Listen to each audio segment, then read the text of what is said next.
Welcome to episode 6 of Shortcast Over Coffee.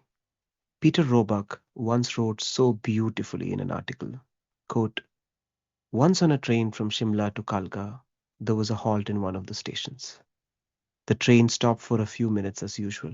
Sachin was nearing his century, batting on 98. The passengers, railway officials, everyone on the train waited for Sachin to complete the century.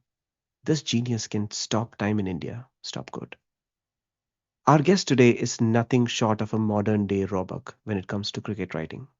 Jarrod Kimber has probably done everything in the field of cricket journalism, from being a blogger to a documentary filmmaker and now a YouTuber. His channel features some of the best cricket analysis you will ever find on the internet. His wacky sense of humor and out of the box, innovative content make him an absolute favorite. In this episode, we talk to him about the interesting history of Cricinfo, challenges he faced during the making of the documentary Death of a Gentleman, and more. He is easily one of the most respected names in cricket broadcasting. I will link all of Jared's online content in the show notes. And without further ado, let's move to the episode. Thank you, Jared, for joining the podcast.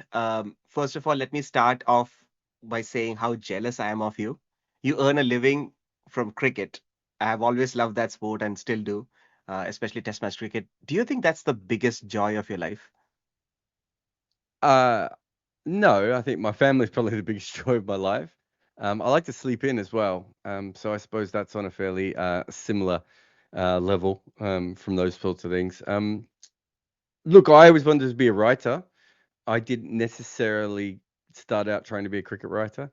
So I wouldn't say that earning a living from cricket is the biggest joy of my life. I would say earning a living from writing and creating things is probably very, very high up there for me. Okay. Yeah, I see you went to college to be an ad filmmaker or just a filmmaker in general.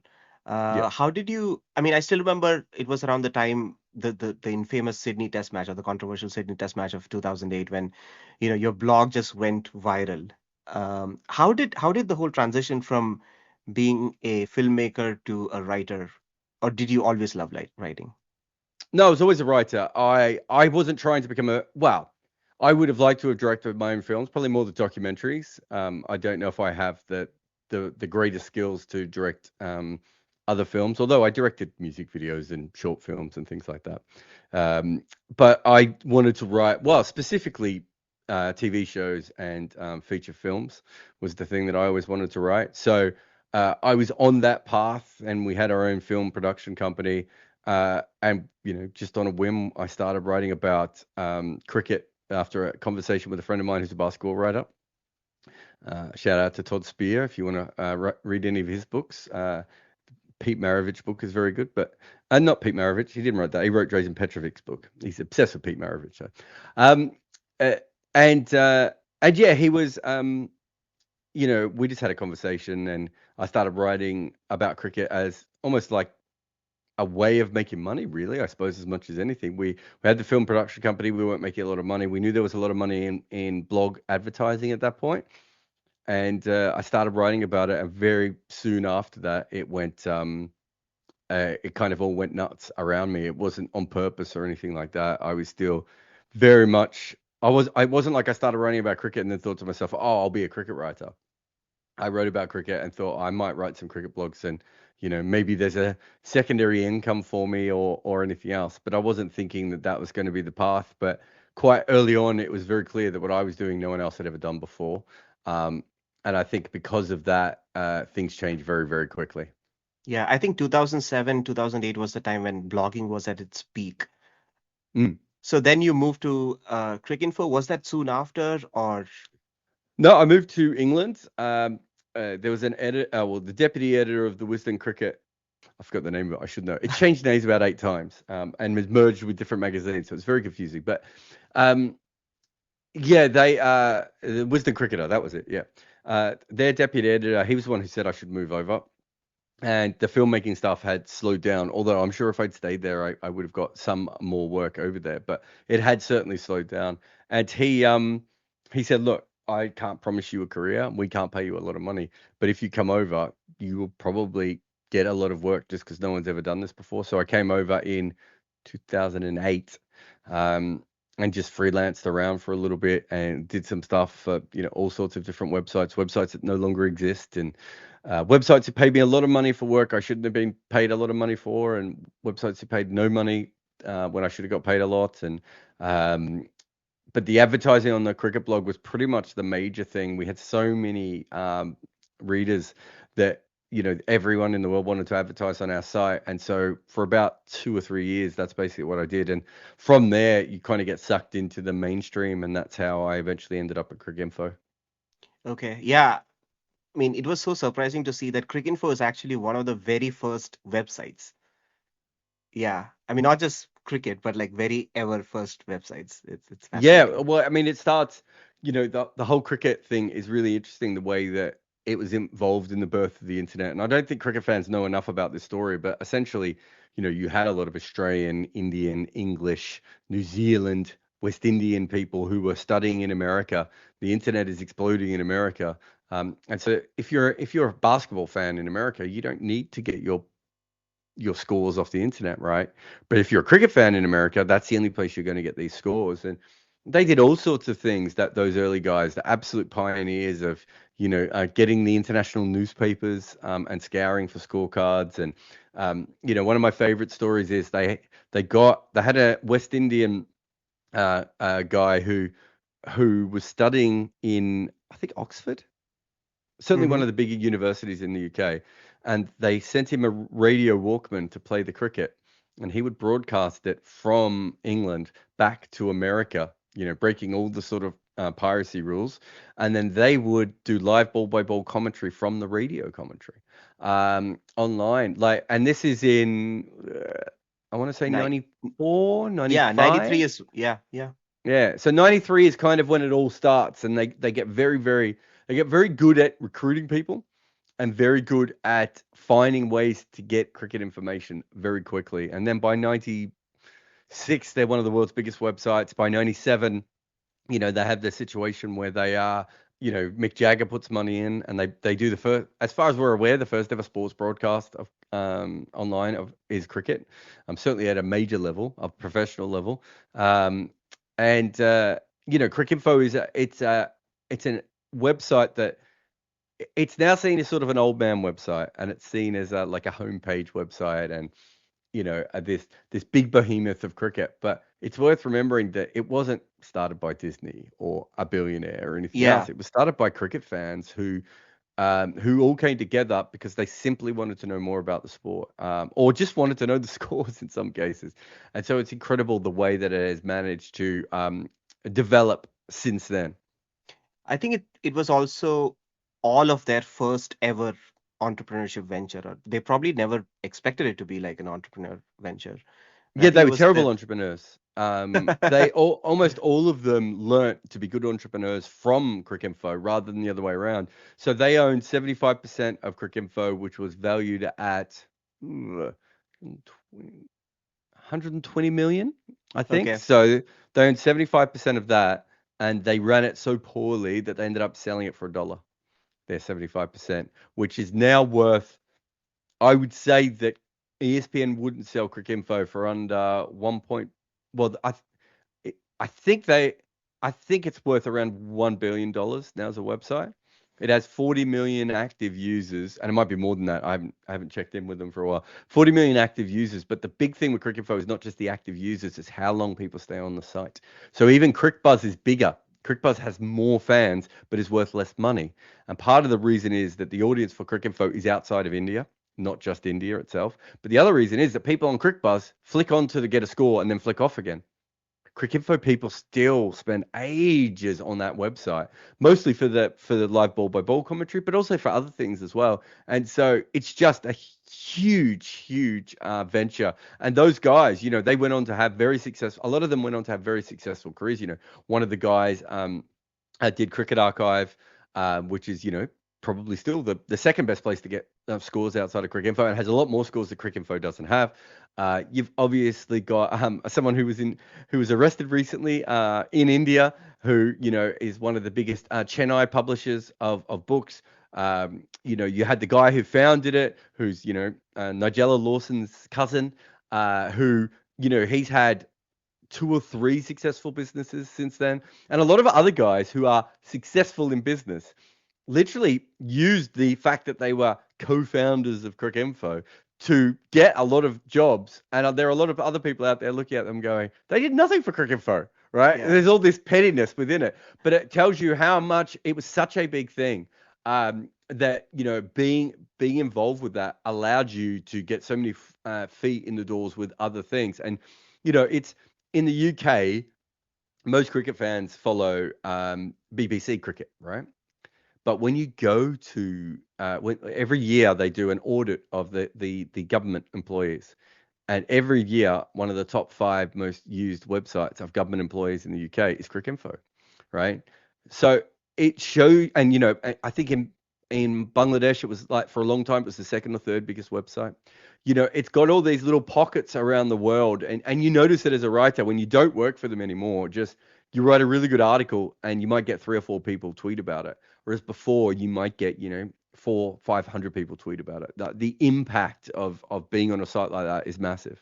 Yeah, I still remember 2010, 2011. I had just I was in college, and on that time, people would actually prefer to go to Cricinfo than watch the match live, or even sometimes listen to the radio, because the way they wrote the ball by ball commentary, it was like so visual.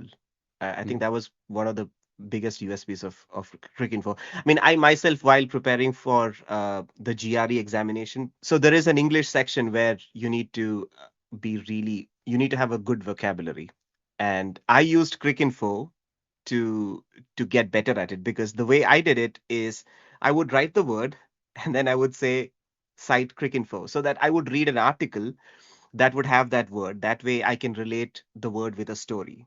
And then mm. that really helped me. Yeah. Yeah, no, no. It's the ball by ball people are probably the ones who don't get enough credit. I think Andrew Miller, as a person who believed in the ball by ball, and you got to remember Andrew Miller is quite a late convert to Cricinfo, and uh,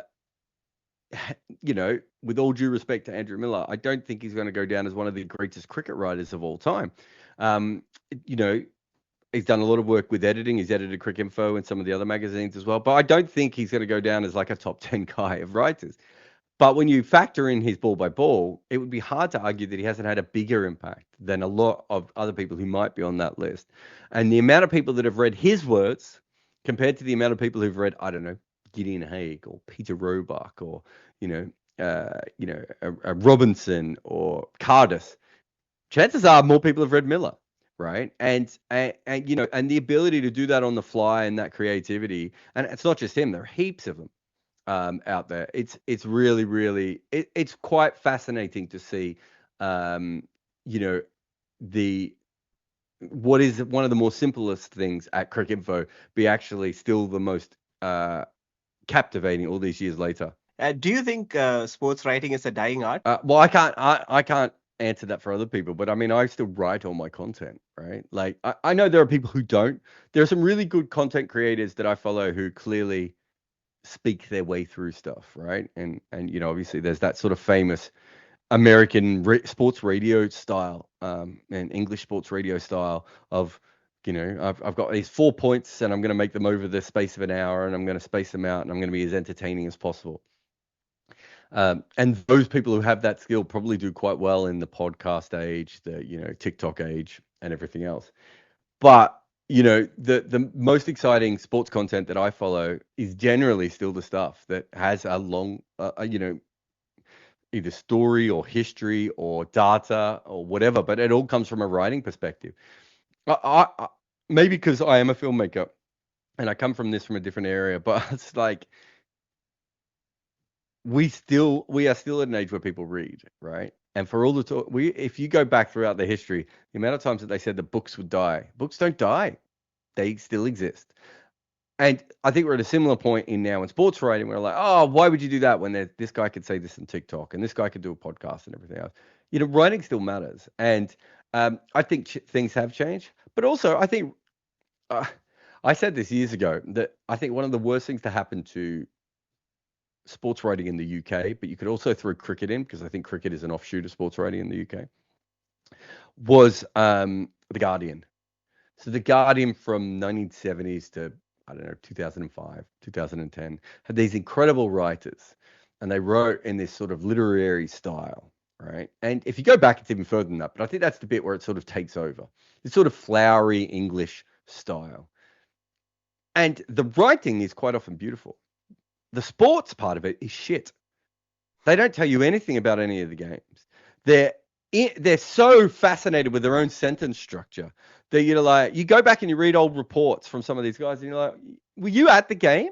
Like, what the fuck were you watching? Right? And I remember having this conversation with the Guardian. It's probably why I don't work for the Guardian. The Guardian had an interview with me during lockdown, and I think they were very interested in writing for me, and I said, in me writing for them. And I basically had this whole interview where I was just like, okay, but if we're going to do it, I'm not going to do it the way that you guys do it. It needs to move forward. You guys haven't moved forward with the times in years. You guys basically set the template and then didn't do anything with it. And I said, I read your articles and it's just fucking pointless bullshit. If you're going to write about sport, let's write about sport. We could still be literary. We could still write visually. We could still be engaging and interesting. But where are your good videos? Where are your good podcasts? Where are your data led pieces? Right? The Guardian's supposed to be the England left wing leading thing that looks for facts, and their writing is just editorial comment pieces by brilliant writers. These guys, I've talked to these guys about it. They understand that, and I think that for me, if that means that it has to be bloggers, and that was the first generation that came through, the second generation is the social media people and the podcasters that will come through, and the YouTube is probably just that other generation as well. If that means that those people come through and make sports writing better, I don't care if they don't write the article. I care that it exists and they're telling me something I don't know, and they're still telling great stories, and they're still being beautiful with the way they present their information. That is what sports writing should be. And I really think that sports writing became, and look, I'm an accidental outsider in all of this, but I really do believe that the reason I have a career is because sports writing was so shit when I came into cricket, right? And um, that's not to say that I wouldn't have eventually been successful in some way or another as a writer, because clearly I have an engaging way of telling stories, and I do some things right. But I honestly believe that sports writing was just terrible. And so if forcing people to think about it more visually because they have to do TikToks or YouTube helps their sports writing, then that's a great thing. And it will mean the democratization of sports writing has also meant that you now have these like niche topics covered in a way before of like, England had all these newspapers and India had all these newspapers, right? And yet you go and read their reports and it's the same shit over and over again. It's either local biased crap or it's opinion with very little research or facts going into it. You can't do those articles anymore because if you do, the internet will pick you apart. So I don't. I do think that the information. I think if you're a basketball fan or a football fan, and cricket's starting to get there, but you go and you find Tifo Sport or you find Thinking Basketball. You cannot tell me that just because these guys are not writing these articles out all the time, that they are not far better than most of the drivel that is actually written out. Okay. Yeah. Can you give me an example of niche topics that are being covered these days that usually papers in the UK and India were not covering? So when we did the movie Death of a Gentleman, John Etheridge of the Sun, who's a friend of mine, was on Sky Sports, and my movie came up, and he said I was told to write about men in boots, not men in suits. Right now, if you're a sports writer now and you don't have an eye on advertising, marketing, business, politics, whatever, you better be really good at what you do because people want to know which random Saudi prince owns which English football club, right? People want to know what the Americans are doing with, a Premier League team, right? People want to know what owners of Indian cricket are buying franchises in South Africa, right? So there are now people whose job it is to specifically write about sports business and sports politics and, sports marketing. You're starting to see all these different things that didn't even exist before. All these things have always existed in sports, and no one wrote about them. And sometimes they are far more fascinating. And sometimes they are the main story. Sometimes they're not. Sometimes the person out on the field is the most important thing. But having the ability to do all those sorts of things shows you how far we have come so quickly. There's a whole market in America which hasn't come over to Europe so much, and certainly I haven't seen it in cricket, which is people writing about the media, right? So ESPN just had a massive amount of layoffs, right? And there are all these sports media experts that I can listen to about why ESPN have laid off these people and what that means. The Athletic has just, and the New York Times coming together. Again, I can listen to really informed people who know heaps about the media and specifically sports media talk about New York Times buying the Athletic, right? Who's writing about Cricinfo? Who's writing about CricBuzz? CricBuzz literally became the most used cricket website in the world. Find me all the articles on it, Exactly. right? Yeah, that's one of the reasons why I really wanted to touch on Cricinfo. I mean, nobody has ever written an article about Cricinfo, from what I Well, know. there was a lot around the 20-year anniversary. There was a lot that Okay. went on then. Sidvi did the history. I made a documentary for ESPN on the history of Cricinfo, which they refused to show. Didn't fit exactly maybe what they wanted to show. I thought it was a really good documentary. I put a lot of time and effort into it and interviewed all the original guys. But yeah, there's not a lot on Cricinfo. There's nothing on CricBuzz. We just had an incredible scandal in cricket media, which is We Cricket. Have you ever heard of We Cricket? Yes, yes, yes. It's a Yeah. very archaic looking website from the 90s. I think it, No, no, not that We Cricket, although that is fun as well. No, so there's a couple of guys that had a YouTube channel called We Cricket, and I think they got to like oh, are 400,000 these the two subscribers. guys who play cricket in their backyard? Oh, I Exactly, love them. I love them. right? Well, they just split up, Oh, that's so right? unfortunate. And we don't know why they split up. There are Okay. lots of rumors, but no one knows why. No one has done an investigation into it. They were the two outside of Akash and Shoaib Akhtar. These are the two most famous YouTube people in cricket, right? And they, in the middle of their fame, one of them has disappeared, right? Oh, And there is no one who covers cricket media to even follow up on this, right? Dilip Premachandran, who was forced out of cricket because of I was going to say sexual harassment. I don't even know if it was sexual harassment, but pretending to be a woman and try and get young girls who wanted to work in the media to send him photos or whatever the weird story was. Where there were very few articles about that. Ed Smith plagiarized on Cricinfo, right? And Andrew Strauss hired Ed Smith as the chief selector and didn't know that Ed Smith had done this. Why? Because there's no coverage of any of these things, right? There are stories about the ECB just basically sold the BBC rights you sold the radio rights to the BBC, despite the fact that there was Rupert Murdoch's company were begging for cricket, right? And it's an open joke within the BBC that the ECB didn't even go to Rupert Murdoch's people, despite the fact that they knew that they wanted it, right? You're talking about marketing the game, everything else. Look at the amount of times that these cricket boards sign rights deals, right?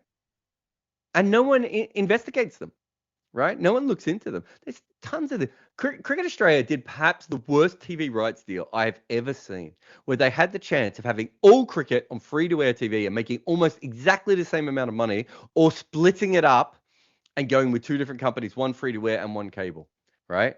And they chose the one that put cricket on cable TV, right? That actually didn't pay them any more money. And the rumors around that, if you're a good journalist, are incredible, right? No one writes about these. We're talking about billion-dollar deals in some cases. We're talking about the future of cricket in some other cases, right? What the whole story behind what happened with Cricket South Africa when they came up with their Premier League that never even existed, right? Who got the rights? They literally all we know is like the smallest amount of this. There's so much of it, right? You look at the rest of sports, they are starting to catch up with this. You have these people who write about all these sorts of things. Cricket is slowly getting there, and it's certainly a lot better than it ever was before. But it's not. It's not at that level at the moment. And so, what the internet is allowed for is someone like Peter Della Penna, who's a USA cricket writer, to exist. He's not existing 20 years ago. It wouldn't have worked.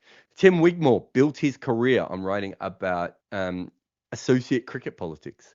which is a bizarre thing to say. That he now, he writes now he writes books that have like a cricket sporting American crossover. But back in those days, that's how he got his name, right? You know, Freddie Wild was why is Freddie Wild the current analyst of the England team? Because he wrote T20 analysis pieces because no one else was actually analyzing the most important part of the this new format of the game. These are all people that wouldn't exist without the internet, right? And I'm a perfect example of that as well. And so it has opened up, but there's still a lot more to do. Yeah, that brings me to the question, with these press conferences, post-match press conferences, how difficult is it for an independent writer or a YouTube creator to break into that space, to be in the same room where a Rohit Sharma or a Virat Kohli speaks about their match? I think if that's what you're trying to do, you've already thought about this wrong, Okay. right? Because if you don't want to be in the space where Rohit Sharma's talking to 45 other people, he's not going to tell you anything independent. What are you going to get out of that? While the 45 journalists are off listening to Rohit Sharma, what can you find out? What can you learn? What content can you do while they're in there scribbling on their notepads or waiting to transcribe their dictaphones, right? Right. So I just don't think that you should be looking at it from that perspective if you're a burgeoning sports journalist. And I think that comes back to everything I just said about, Peter Della Wigmore. You can throw Lizzie Ammon in there. Who else did I have in there? Freddie Wild. We cricket guys, the dealt with cricket guys, the grade cricketer guys, all these different groups. Is what most of those do is found something that is different. And if you really want to do something, you're much better off doing something that is different and doing it well that builds an audience than you ever are. The amount of times I would read blogs by people, I have to read my cricket blog.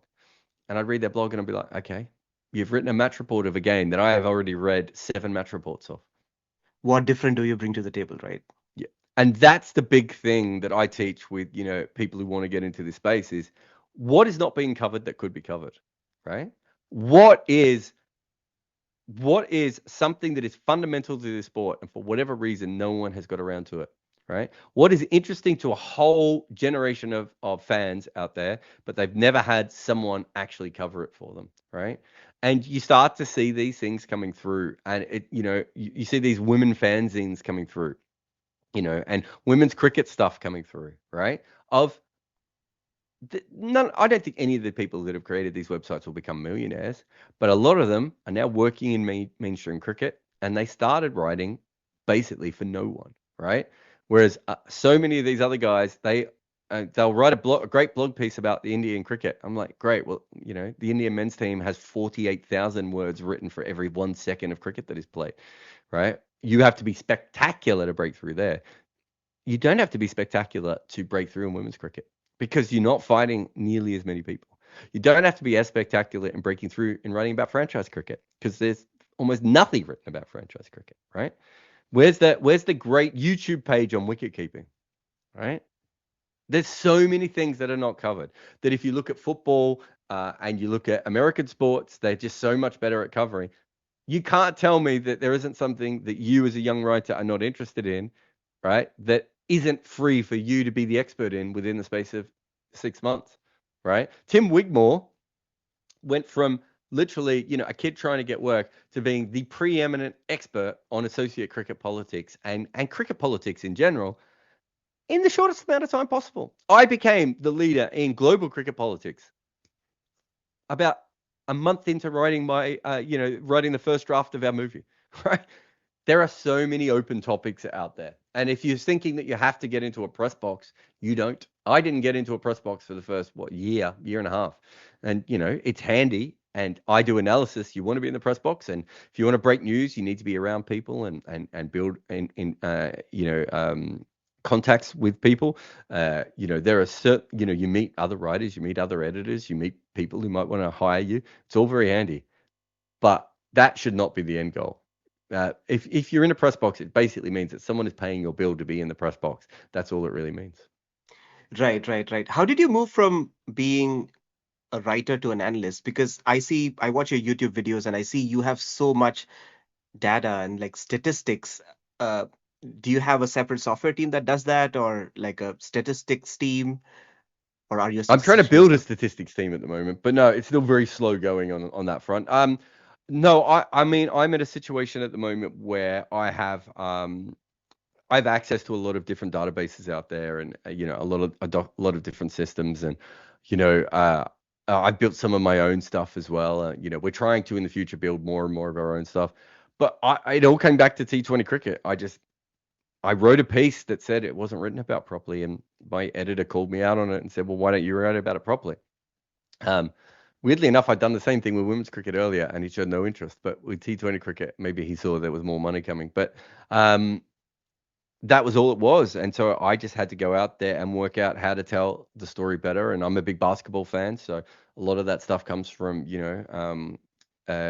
following basketball, and basketball was probably 2012, wasn't it? So yeah, basketball was probably about 5 years advanced on cricket. So it was a really good time to be following basketball because basketball fans were just learning about all these advanced metrics themselves, right? And the last couple of years have been huge with the Joker winning MVP and people going back against advanced metrics, and then other people going, well, actually, the advanced metrics are right. He is clearly the best basketball player on the planet, and maybe you should have listened to them. We haven't got anywhere near that with cricket at the moment, but having that last 10 years of watching what happened with basketball, was really handy. Obviously, baseball was another one, and I knew a little bit about football, so I read up on football as well. But it was certainly basketball was the thing that opened it up for me, which probably made it easier for me to understand it than it did for a standard cricket writer. Um, uh, because they may not have a sport that had already gone through that revolution at the same time that they understood well enough to be able to go. So yeah, I started doing that, and from the moment you start doing that, especially on a site like Cricinfo, put it this way, the analysis I write now is better now than anything I ever did on Cricinfo. But Cricinfo stuff got me St. Lucia Stars job, Melbourne Stars job, RCB, probably eventually led to the Scotland job as well, and all that sort of stuff. Whereas now my analysis is way higher, but it's probably read by a fraction of the amount of people, and I don't get as many job offers as I used to. So, right place, right time. You can be really, really good at this and just not be in the right area. But, for me, it's still, I took it as a writing challenge, being an analyst, because that's what I do. I write. So when I worked for St. Lucia, I think this is right. I think I've got between 50 and 70,000 words of written down from that series that probably one day I'll turn into a book when, the people involved will no longer sue me. And I got to, that whole thing for me is a writing project and a man management project and a director project and all that sort of stuff. The analysis is just because I've grown up in cricket and understand it on a different level than some other people do. But everything else it still comes down to, you have to give information to people in a way that will help them. You have to open dialogues with people in a way that makes them feel comfortable. You have to meet people on their level. That's no different than writing. Right. Yeah, and with sports broadcasting and contracts, let's not even get into BCCI, with their contracts and that being such a black box. How challenging was making the documentary? I see you Yeah. interviewed N. Srinivasan, who was a very controversial figure at the time. So, did you face a lot of, pushbacks and challenges when you were shooting for it? And it took like 4 years. It took 4 years. Yeah, interviewing people wasn't hard actually. I mean, it's in the movie. We had someone gave us Srini's number, and we called him, and he said yes, and we were like, That okay, easy.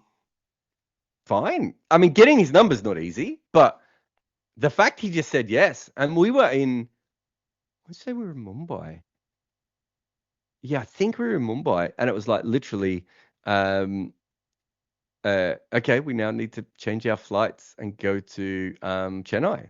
Because I think we were heading to Kolkata next. Yeah, I think we are going to a T20 game in Kolkata. That's right. It was things like that were just utterly, utterly bizarre. So getting the interviews wasn't a problem. The rights issue is huge and how much they want to charge. And I won't bore you with how documentary films are made, but there are some countries that believe in fair usage, which means you don't have to pay for the rights to the footage at all if you're showing it within context. And it's not like a highlights movie. Do you know what I mean? Like, if we want to make it, you and I want to make a film about Sachin Tendulkar, and it's like 80% of the film is Sachin Tendulkar playing cricket, you know, I think it would be fair for the BCCI, whichever cricket board, to go, wait a minute, that's not what we're talking about here. But fair usage is a very it's looked at very differently in India than it is in England and Australia and South Africa. So all these different markets we had to work out. And sports rights footage costs an absolute fortune. Quite often they don't charge you that much for the footage. They charge you a lot for the good quality of getting an archivist to go and find the clips that you want. So that's why you see a lot of documentaries having really dodgy clips that it's just taken from YouTube. And that's why, because it's way cheaper. But yeah, no, I mean, the pushback we got was, the minute we interviewed Giles Clark, I think Giles Clark realized that, well, weirdly, he didn't realize during the interview, but he certainly realized after the interview that we were doing a story about him and Srinivasan. Even if we didn't really know it at that point, if we're being honest, it was really early on in the process. Then we interviewed Srini not long after that, and they obviously got together and had this conversation about us. And that was when things got very weird. They took our accreditation away. They tried to plant stories in the press about us. All these different things sort of happened. But yeah, it. I remember a person saying that, because we had Ed Cowan in the film, and it was Ed Cowan's debut, and he was so excited to be there, and we were going to be there chronicling his debut.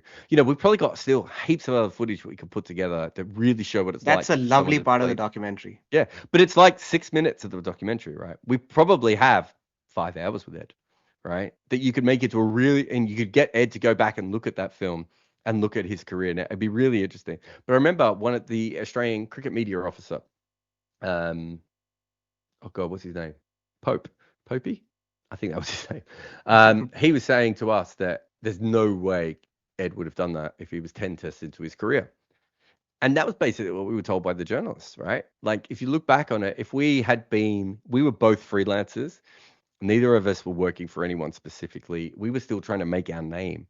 And so we took all these risks that just normal journalists would not. Stephen Brinkley from The Independent took Sam aside and said, what if this fails? Sam's like, I don't know, we'll try something else. It didn't even occur to those guys to take that chance, right? But we were like, we didn't feel like we were in the industry. So even when the threats started coming in and, my accreditation, I remember walking into South Africa in 2013 for a test match, and something had gone wrong with my accreditation, and it hadn't been printed before I got there. And South African security standards were so bad at Centurion that I somehow got all the way into the ground, the members, and then the media box without accreditation. Right? Wow. It was just a random thing. I don't know how it happened, but I just kept walking through. Someone's eventually going to stop me, right? And they never did. Most cricket grounds around the world, you would never be able to do that. The only other place I could think of that would allow that is maybe Sri Lanka. Sri Lanka is the one where sometimes you go, I could walk through any gate here. Why are people buying tickets? Maybe Gaul, right? Gaul. No, I have seen it at Gaul, but there are heaps of grounds in Sri Lanka I've seen that happen. And so I'm in the press box, and so I walk in, and suddenly there's an executive from Cricket South Africa who sees my face and goes, "Oh, Jarrod Kimber, what are you doing here?" And I was like, "That's a weird response. I've never met this person before." And I was like, "I'm here to commentate for the radio." And they went, "Is that all?" And it suddenly dawned on me that they were terrified that I was about. And so there was certainly that sort of stuff had gone on and had been spread around a little bit by that point. But yeah, no, it wasn't. It wasn't. It was a weird time. We probably didn't know what we were doing to such a degree that it's almost, if we'd known even slightly more about how the system works and how people were talking about us behind our backs, I think we really would have changed how we did everything. But we didn't know that. And it was only later that we started to find that out. There are still people now that, like, I will occasionally email someone and they'll be like, as if we would, get you involved after the film. And I was like, oh, I didn't know you knew who I was. Well, it's lovely that you know who I am and you still hate me, and have a great day. So I do think that, those sorts of things have had an impact. But because we didn't know what we were doing and we didn't realize how the world worked, we just kind of made the film, and, then it came out, and then, then we went our own separate ways. And I'm still here. So the people who said that it ruined my career in cricket sadly have not. Yeah. I mean, the reason why I asked about accessibility is I hear the great cricketer guys say that it's so difficult to get access to cricketers, especially Indian cricketers. I'm not too sure about Indian cricket is by far the hardest to get to. It's not just the BCCI won't help you at all. I used to have friends at the BCCI. They would give me phone numbers, but they would do that because they knew me, not because of anything else. Um, Cricket Australia used to be terrible with their players as well. Um, ECB, Cricket Australia, Cricket South Africa, New Zealand Cricket. Pakistan's still a little bit difficult, but all those others got really good. There was a wave of, and I don't blame the individuals now, but there was certainly a wave of media officers who believed their job was stopping you getting to a player, right? And they were all replaced by, I would say, the best crop of media managers we've ever had in cricket who understood both sides, right? And, they wanted to protect their players, but they also understood that this guy's a journalist, and if we don't get him, he needs to pay his wage, whatever, and he's going to be promoting the game, and this is why he's doing this piece, all these sorts of things. And it became a lot different. But yeah, the Indian players are, I've never had a BCCI contract. No, I've had Shikhar Pandey is the only BCCI contractor player that I've ever interviewed on my podcast. And I don't think I've ever had an Indian player. Oh, Rahul Dravid would be the other one who I worked with at ESPN. It's so rare for them to feel comfortable talking, especially to someone like me, and then to be able to do it. But then you have to go through the hoops. But the problem with India is you're not just going through the BCCI. You're going through the BCCI. You're going through the player's agent. You're going through the player's manager. Sometimes you're going through the player's wife or girlfriend. There's so many layers of people that you have to deal with, to get to any of those things. And I do think from that perspective that it just is. People just don't try that much, right? And then to get to them, you quite often have to suck up, right? Which is fine if you're just running puff piece interviews, but for most of us, it doesn't really work to just have Rohit Sharma not say anything, right? We need to have a real interview here. That's what people want to hear. And so, yeah, it is very tough. It's got a lot easier to talk to cricketers around the world in the last couple of years. It used to be really easy, of course, but things did change quite a bit. But yeah, no, India is certainly still one that, look, the BCCI is absolutely terrible at looking after their fans and looking after their media. If they weren't in the best media market on earth, they would be fucking broke, right? Because they are absolutely terrible at almost everything else they do. Yeah, I To hear a about point with the World Cup.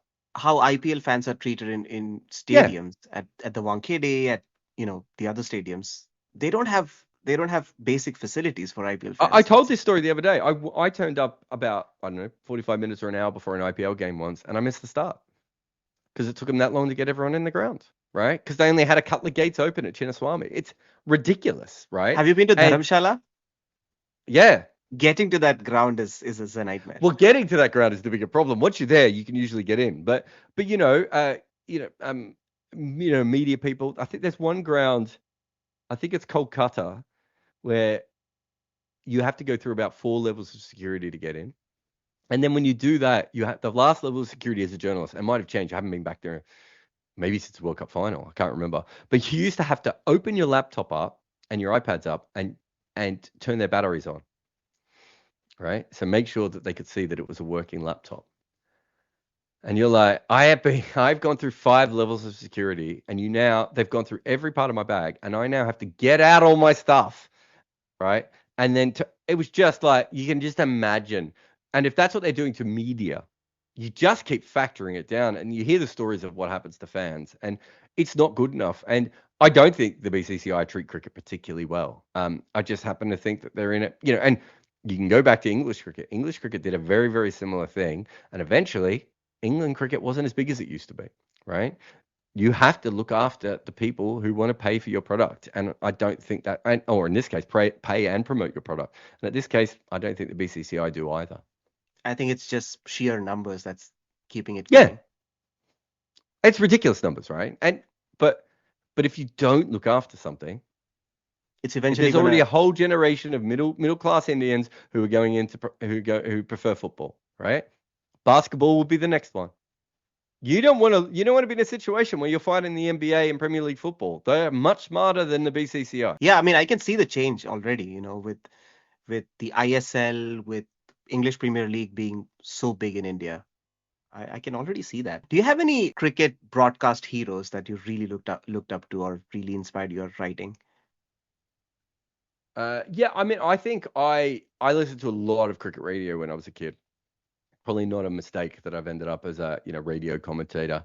Um, and for me, I think, you know, Tim Lane was probably, the commentator that I most enjoyed listening to. He's not very famous in cricket, partly because he never did World Cups and Ashes, because he was quite often, he would be doing footy season in Australia. But for 6 months of the year, he was the god of cricket commentary. So he certainly was someone who I looked up to, and also Peter Roebuck. I know Peter Roebuck now is a controversial figure, and quite rightly a controversial figure, with everything that we now know about what he did off the field. But the way that he thought about the game, it, and less so his articles. I did read his articles, but less so his articles, but more, listening to him on commentary. You really got the idea that this was someone who was challenging everything he knew about cricket at all times. And he got some things massively wrong. There's the he's a big proponent. He wasn't the main reason this happened, but he's a big proponent in the whole thing of West Indians are all playing basketball now, and that's why they have no fast bowlers, which has been thoroughly debunked by me and Michelle St. Patrick. It's And a common um, narrative. you know, Even I thought the same, but yeah, everyone thought it. And Roebuck, was a reason because if you follow the narrative back far enough, you realize it actually starts in the West Indies. It's not white journalists who get blamed for this, or sorry, it's not white journalists who did it, although it was white journalists who got blamed for it. And I understand why, because they were the ones who spread it. But it's definitely, we found occasions of it happening in the West. We heard, Michael Holding talking about it well before Roebuck ever wrote about it. But the way that, but even in that, in looking for answers, right? And looking for things. If you follow Roebuck's career, there was a lot of that. And I think it followed the way that myself and my friends, we all grew up, we were obsessed by cricket, we were obsessed by Aussie rules football, we were obsessed by basketball. Um, and we had the conversations that I now put into my work now, right? You know, I remember at 3 a.m. in a hotel, in a hostel in, I want to say Chicago, having a fight with my friend to the point where everyone else in the hostel room said, shut the fuck up and go to sleep. Because we were fighting about what Adam Gilchrist's final average would end up being, right? My friend was saying 40, and I was saying it's impossible for it to be 40 because he's averaging like 52 or 55 or whatever it was at that time. And I said he would have to average like 25 for a long period of time. He'd just be dropped before then. But we would have those sorts of conversations. And I think Roebuck, if you go back to his radio commentary specifically, was very good at having those sorts of conversations. I remember, there was one thing where he was on, and it was actually Gilchrist again, where Gilchrist was like in the second year of his career. And someone said to Roebuck, would you say that Gilchrist is one of the best batters in the world? And Roebuck's like, wait a minute. You've got Lara and War and Tendulkar and Dravid and all these guys who've been doing good things for 3, 4, 5, sometimes 10 years, 15 years. You can't compare a guy who's been playing for a year and a half and who's basically not played anywhere. And it's that sort of thinking that really probably changed the way that I looked at things from that point onwards. Like the fact I remember that little bit of commentary, I think it was obviously a very formative thing to the way that I thought about sports. any five batsmen who have inspired your writing? I think traditionally probably, well, traditionally is the wrong way of putting it, but Virender Sehwag and Brendan McCullum, in the way that they batted so differently to everyone else, allowed for and Gilchrist probably as well, although I missed most of Gilchrist's career by the time I started, but Gilchrist would have been the same in that, I think I naturally like people who are very different, who are, and it doesn't matter if it's Craig Brathwaite, who I'm also obsessed with, right? It's people who are doing things very, very differently to everyone else usually fascinate me the most. And I think that sort of, Afridi, you can put him in there as well, but that Afridi, Sehwag, McCullum type thing of where you have to watch every single ball of their innings. You don't have to watch every single ball of a Joe Root innings, right? Like as brilliant as Joe Root is. And same with Sachin, you don't have to watch every single ball of Sachin. You kind of did with those other guys. And I think that, from that perspective, they had a huge impact on me. And then if you look historically, obviously Victor Trumper, he's someone who's really, really interesting in that probably plays the game 70 years ahead of his time, and to have someone who was that incredible and for no one else to be able to copy it is a fascinating way of going about it. And then also didn't have a very good batting average, right? So you have a player who, the more we look back on it, the more we realize how special Victor Trumper was. But for a long period of time, he was just a guy who averaged around 40 in Test cricket, right? And we, I think there were whole generations where like, why are we even still talking about this guy? And then you start to peel the layers back, and you're like, oh, now I understand why. Yeah, he was the OG baseball. Yeah, he one man baseball. One man baseball, yeah. This is probably a perfect way to end the podcast. What are your picks for the 2023 World Cup for India and Australia? Let's just keep to these two sides for now. When you mean my picks, you mean? Uh, 11. Oh, I couldn't tell you that. So stuff like that, I find those questions impossible to answer, because if you want me to answer it properly, the amount of research I would have to put in to actually come up with that, and then when I did, what I would come up with would be a team that neither side will even have a squad to be able to put out on the field, right? Okay, maybe let's Because stick to number four, the Indian number four. Who do you think the best pick would be, given what you've seen with players? And let's not put KL Rahul and Shreyas Iyer in there because they're injured. So, but from the yeah, current KL lot, Rahul would probably almost be my pick. I think he's a very underrated number 4, number 5 type player. In T20 cricket, I have lots of issues with the way he plays, but in one day cricket, I think he's a lot better. Um, I suppose is Rishabh Pant's still going to be injured too, isn't he? Because I would like uh, him at number 4. yeah, he is, I think, still 50-50. I thought you would say Yeah. Tilak Varma, but yeah. No, I mean, I don't know if I see him as a number 4, although perhaps he is. Yeah, I think I think probably, I wonder if the ideal number 4 wouldn't be Rohit Sharma. And I know that he's now made his way in other positions, but I think the sort of player he is now, his ability to, if you think about what you want a number 4 to do, right? You essentially want them to be able to score at around 5.5 runs and over, right? More ideally, slightly quicker than that, but outside of England, no one seems to be able to do that. But let's say he scores at 5.5 runs and over, not going to take any big risks against the spinners unless everything's in his favor. And then he's going to be on, you would hope, 80 off 90 balls when the fast bowlers come back on at the end, and he can start hitting the ball everywhere, which is kind of why I like KL Rahul in that position as well. Tilak Varma is, look, I think England did this research years ago, and I think if you go through all professional sports, you'll see, for all of our obsession with younger players, at the very top end, let's say you put Varma in, or who else have they got that could bat at number 4? Who's another younger player? Ishan Kishan, right? Just throw a random name out.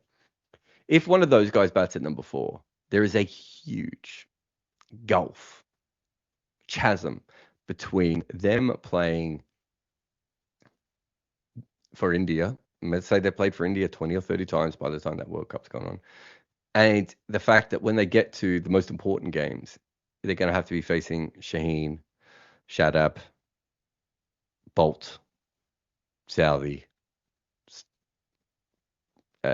Stark, Rabada, Nokia, Shamsi, all these sorts of guys, right? And everyone wants the young player to go in because the young players are the most exciting. And occasionally you see an Inzamam al Haq, like the 92 World Cup, be really, really important. But if you go through the history of World Cups, they've usually been won by very, very mature players who've seen it all and therefore can handle any situation that is thrown in front of them. And I think there are cases where you could argue 90, maybe not 92 World Cup, but that sort of early 90s, Australia probably should have picked more of the younger players just because the younger players were obviously much better. And 2015 is maybe the most famous example of England having a better team on the bench than they did in the 11. And I'm sure that has happened before, and maybe that is happening with India now. I don't know, but generally, the truth is that if it's the 35th over and your team is 5 for 173, and Mitchell Stark's coming on to bowl reverse swing, do you want a player who has faced Mitchell Stark bowling reverse swing at that stage before, or do you want a young kid in? And I think the reason that these things are won by these players is more often than not, as long as the talent level isn't massively different, that you do want the player who actually understands how to handle that situation. And I've always thought that and I'm thinking more and more, is that World Cups are about problem solving, right? And it's very hard for kids to problem solve when they haven't even gone through that much, right? They haven't played that much cricket. They haven't played at the top level all that much. It's very hard to problem solve there. It's very easy to problem solve when you're like Marcus Stoinis and Matthew Wade, right? And I would say that Australia might have had better players than them in the 2022 World Cup, We have had so right? many World Cups, I can't even remember. Yeah. So I would have thought that those two guys, maybe Australia could have found better actual batters for T20 cricket in that role at that time than those two players. But Marcus Stoinis and Matthew Wade had played for generations, and they played a lot of white ball cricket. They'd played franchise cricket. They'd played IPL cricket, right? They played all those things. So when they're facing Shaheen Afridi and who I can't remember who, Harris Ralph or whoever the other fast bowlers were in that game for Pakistan, they've faced 90 miles an hour before. They've come back from behind in games before, right? And they know what they're doing. That's very, very different situation than if Australia had Josh Philippe and Ashton Turner out there, right? And you might argue that Josh Philippe might end up being a better white ball player than Matthew Wade, and you might argue that Ashton Turner is a more consistent hitter of the ball than Marcus Stoinis. What you may not, Mitch, whoever it may have been, Cameron Green, they could, although I think it was just before the Cameron Green experiment, but whoever it may be, right? You could argue all that, but what you can't argue is that in that situation, Marcus Stoinis and Matthew Wade made a series of good decisions, and then they had a bit of fortune on their way there, and they won the game. You have a look at Ben Stokes in the last World Cup final. It's very similar, right? Ben Stokes wasn't even bashing the ball everywhere, right? Ben Stokes just went, okay, this is what we need to get. Pakistan need to get wickets. I'm just going to eradicate wickets from my end, right? Again, he got luck. Shaheen gets injured taking that catch, right? You get that luck, but he put his team in the best possible situation. And if you watch younger players, they don't often do that.